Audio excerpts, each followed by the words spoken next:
ओम शांति। 12 मई 2026 बाबा के महावाक्य। मीठे बच्चे, अभी विनाश का समय बहुत समीप है। इसलिए एक बाप से सच्ची प्रीत रखो, किसी देहधारी से नहीं। प्रश्न: जिन बच्चों की सच्ची प्रीत एक बाप से होगी, उनकी निशानियां क्या होंगी? उत्तर: पहला, उनका बुद्धि योग किसी भी देहधारी के तरफ जा नहीं सकता। वह आपस में एक दो के आशिक माशूक नहीं बनेंगे। दूसरा, जिनकी सच्ची प्रीत है वह सदा विजयी बनते हैं। विजयी बनना अर्थात सतयुग का महाराजा महारानी बनना। तीसरा, प्रीत बुद्धि सदा बाप के साथ सच्चे रहते हैं, कुछ भी छिपा नहीं सकते। चौथा, रोज अमृत वेले उठ प्यार से बाप को याद करेंगे। पांचवा, ददीची ऋषि की तरह सर्विस में हड्डियां देंगे। छठा, उनकी बुद्धि दुनियावी बातों में भटक नहीं सकती। गीत: नव हमसे जुदा होंगे। ओम शांति। यह ब्रह्मा मुख वंशावली ब्राह्मण कुलभूषण प्रतिज्ञा करते हैं, क्योंकि उनकी प्रीति एक बाप से जुटी हुई है। तुम जानते हो यह विनाश का समय है। बाप बच्चों को समझाते हैं कि विनाश तो होना ही है। विनाश काले जिनकी प्रीत बाप के साथ होगी वही विजय पाएंगे, अर्थात सतयुग के मालिक बनेंगे। शिव बाबा ने समझाया है, विश्व का मालिक तो राजा भी बनते हैं तो प्रजा भी बनती है, परंतु पोजीशन में बहुत फर्क है। जितना बाप से प्रीत रखेंगे, याद में रहेंगे, उतना ऊंच पद पाएंगे। बाबा ने समझाया है, बाप की याद से ही तुम्हारे विकर्मों का बोझा भस्म होगा। तुम लिख सकते हो कि विनाश काले विपरीत बुद्धि। यह लिखने में कोई डर की बात ही नहीं है। बाप कहते हैं, मैं खुद कहता हूँ कि उनका विनाश होगा और प्रीत बुद्धि वालों की विजय होगी। बाबा बिल्कुल क्लियर कह देते हैं, इस दुनिया में प्रीत तो कोई की है नहीं, तुम्हारी ही प्रीत है। बाबा कहते, बच्चे, परमात्मा और श्री कृष्ण की महिमा अलग अलग लिखो तो सिद्ध हो जाए कि गीता का भगवान कौन। यह तो जरूरी है ना। दूसरा, बाबा समझाते हैं, ज्ञान का सागर पतित पावन परम पिता या पानी की नदियां।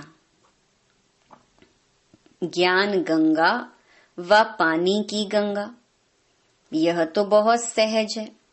दूसरी बात, जब प्रदर्शनी करते हो तो सबसे पहले निमंत्रण देना चाहिए गीता पाठशाला वालों को, वह तो ढेर है। उन्हों को खास निमंत्रण देना चाहिए। जो श्रीमद् भगवत गीता का अभ्यास करते हैं उनको पहले निमंत्रण देना चाहिए, क्योंकि वही भूले हुए हैं और सभी को भुलाते रहते हैं। उनको बुलाना चाहिए कि अब आकर जज करो, फिर जो समझ में आए सो करना।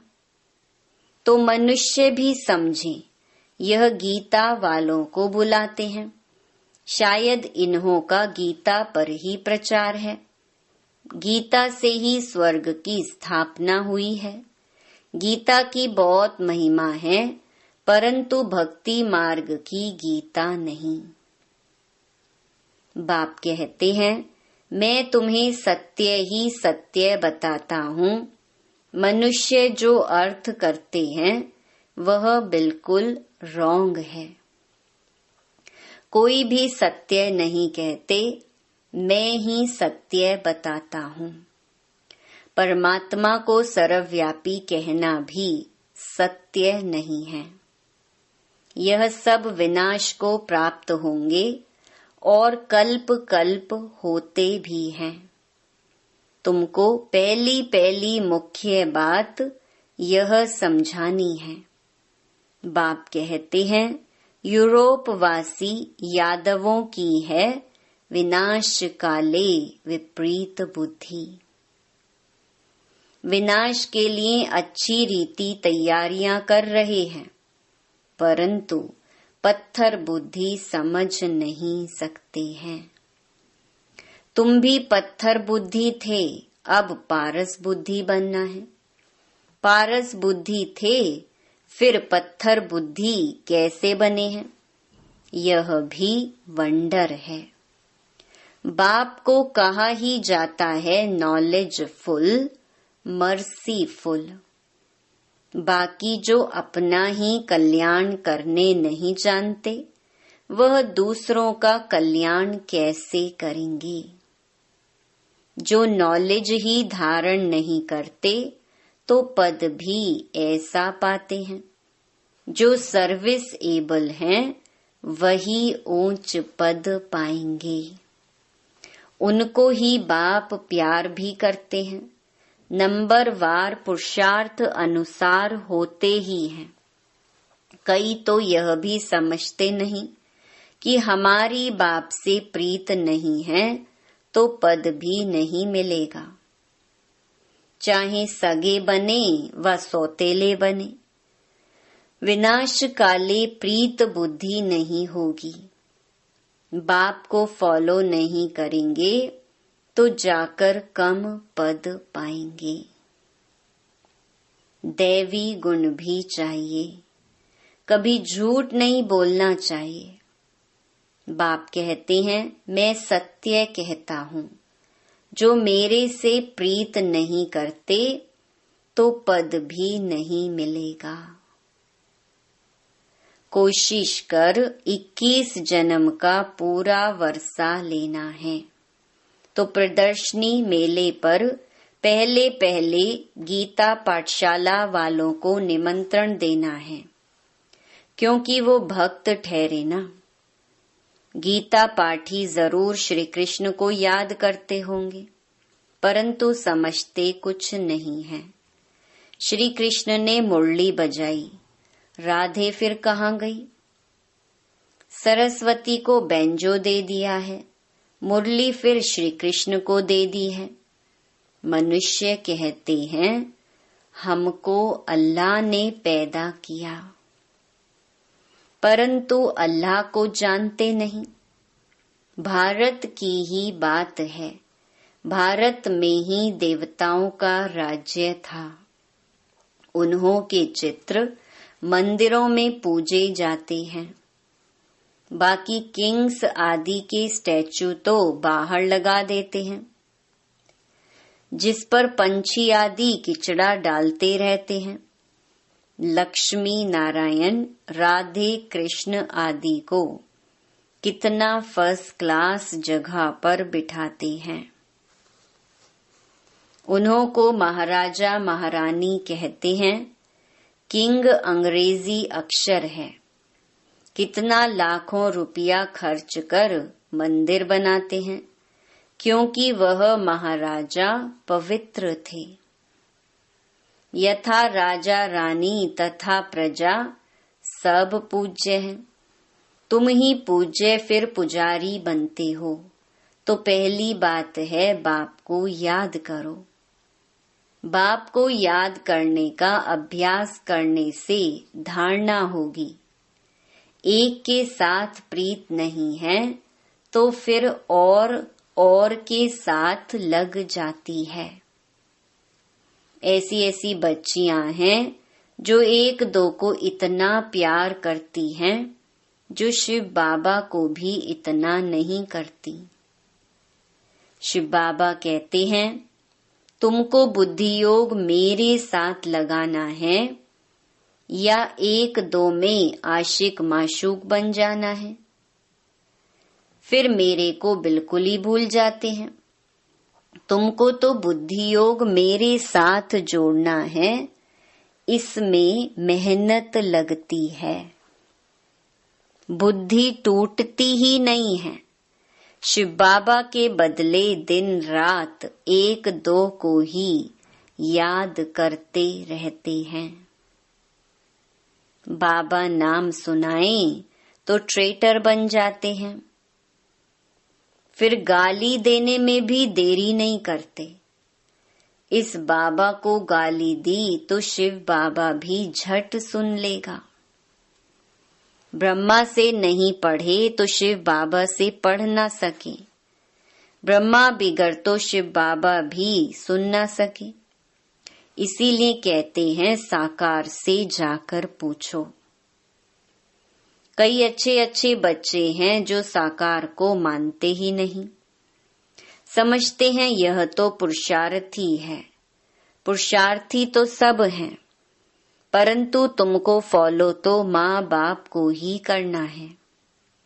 कोई तो समझाने से समझ जाते हैं, कोई की तकदीर में नहीं है तो समझते नहीं, सर्विसेबल बनते नहीं। परंतु बुद्धि एक बाप से रखनी होती है। बहुत आजकल निकले हैं जो कहते हैं मेरे में शिव बाबा आते हैं।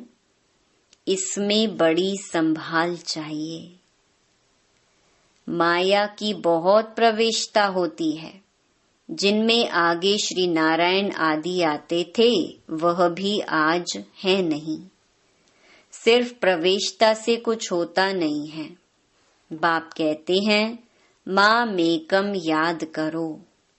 बाकी मेरे में यह आता है वह आता है, ये सब माया है।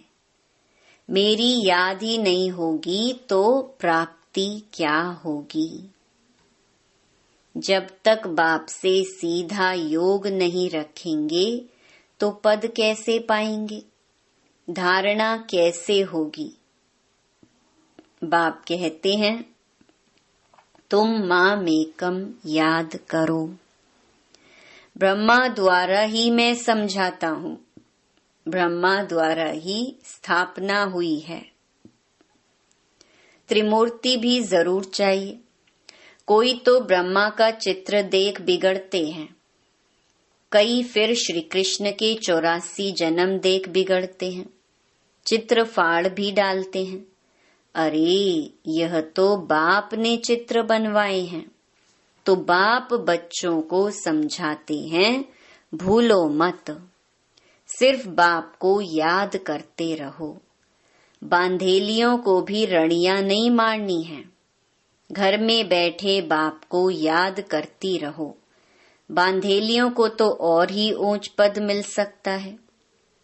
तुम बच्चों को ज्ञान देने वाला है ही एक ज्ञान सागर। स्पिरिचुअल नॉलेज एक बाप के सिवाय और कोई में है नहीं। ज्ञान का सागर एक परम पिता परमात्मा ही है।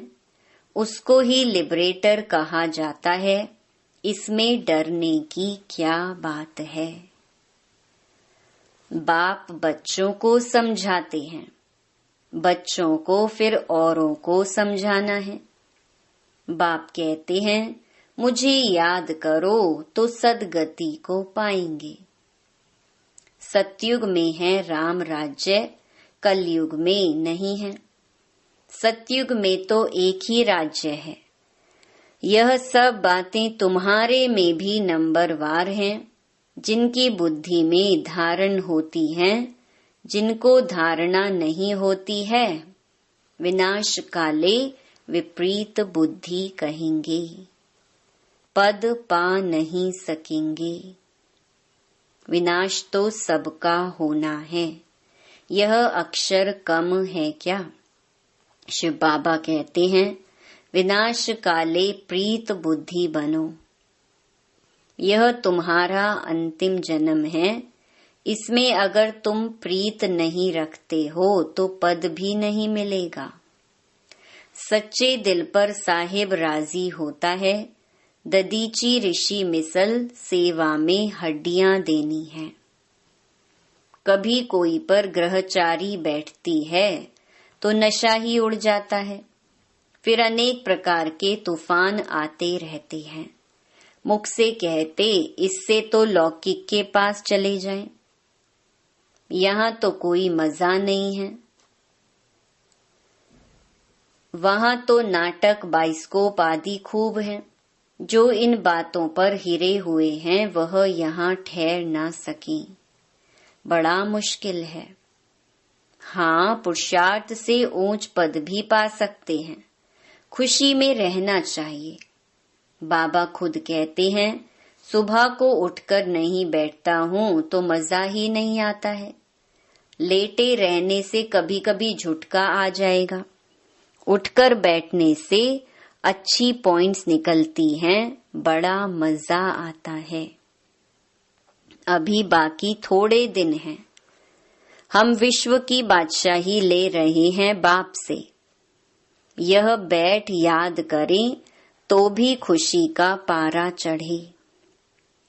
सुबह को चिंतन चलता है तो दिन को भी खुशी रहती है। अगर खुशी नहीं रहती तो जरूर बाप से प्रीत बुद्धि नहीं है। अमृत वेले एकांत अच्छी होती है। जितना बाप को याद करेंगे उतना खुशी का पारा चढ़ेगा। इस पढ़ाई में ग्रहचारी बैठती है क्योंकि बाप को भूलते हैं।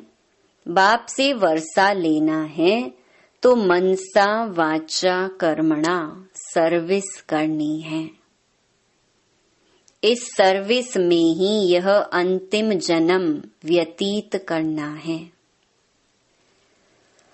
अगर और दुनियावी बातों में लग गए तो फिर यह सर्विस कब करेंगे? कल कल करते मर जाएंगे। बाप आए ही हैं स्वर्ग में ले जाने के लिए।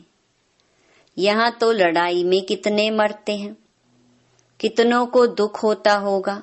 वहाँ तो लड़ाई आदि होगी नहीं। यह सब पिछाड़ी के हैं, सब खत्म होने हैं। निधन के ऐसे मरेंगे, धनी के जो होंगे वह राज्य भाग्य पाएंगे। प्रदर्शनी में भी समझाना है कि हम अपनी कमाई से, अपने ही तन मन धन से अपना राज्य स्थापन कर रहे हैं। हम भीख नहीं मांगते हैं, जरूरत ही नहीं है। ढेर भाई बहन इकट्ठे होकर राजधानी स्थापन करते हैं। तुम करोड़ इकट्ठा कर अपना विनाश करते हो। हम पाई पाई इकट्ठा कर विश्व का मालिक बनते हैं। कितनी वंडरफुल बात है। अच्छा, मीठे मीठे सिकिलधे बच्चों प्रति माता पिता बाप दादा का याद प्यार और गुड मॉर्निंग। रूहानी बाप की रूहानी बच्चों को नमस्ते। धारणा के लिए मुख्य सार। पहला, अमृत वेले एकांत में बैठ बाप को प्यार से याद करना है। दुनियावी बातों को छोड़ ईश्वरीय सेवा में लग जाना है। दूसरा, बाप से सच्ची दिल रखनी है। आपस में एक दो के आशिक माशूक नहीं बनना है। प्रीत एक बाप से जोड़नी है, देहधारियों से नहीं। वरदान, सर्व शक्तियों की संपत्ति से संपन्न बन, दाता बनने वाले विधाता वरदाता भव। जो बच्चे सर्व शक्तियों के संपत्तिवान हैं, वही संपन्न और संपूर्ण स्थिति के समीपता का अनुभव करते हैं। उनमें कोई भी भक्तपन के व भिखारीपन के संस्कार इमर्ज नहीं होते। बाप की मदद चाहिए, आशीर्वाद चाहिए, सहयोग चाहिए, शक्ति चाहिए। यह चाहिए शब्द दाता विधाता वरदाता बच्चों के आगे शोभता ही नहीं। वे तो विश्व की हर आत्मा को कुछ न कुछ दान व वरदान देने वाले होते हैं।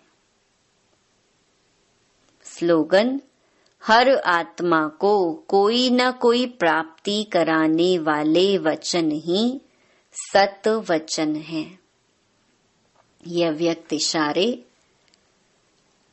सदा अचल अडोल एकरस स्थिति का अनुभव करो। कितना भी कोई हिलावे, लेकिन आप अचल रहो। परिस्थिति श्रेष्ठ है या स्व स्थिति श्रेष्ठ है? कितना भी कोई हिलावे, लेकिन आप अचल रहो। परिस्थिति श्रेष्ठ है या स्व स्थिति श्रेष्ठ है? कभी परिस्थिति वार तो नहीं कर लेती है। सोचो कि ये परिस्थिति पावरफुल है या स्व स्थिति पावरफुल है। तो इस स्मृति से कमजोर से शक्तिशाली बन जाएंगे। जैसे आप तपस्वी एकरस स्थिति में एकाग्र होते हो, तो हठ योगी फिर एक टांग पर खड़े हो जाते हैं।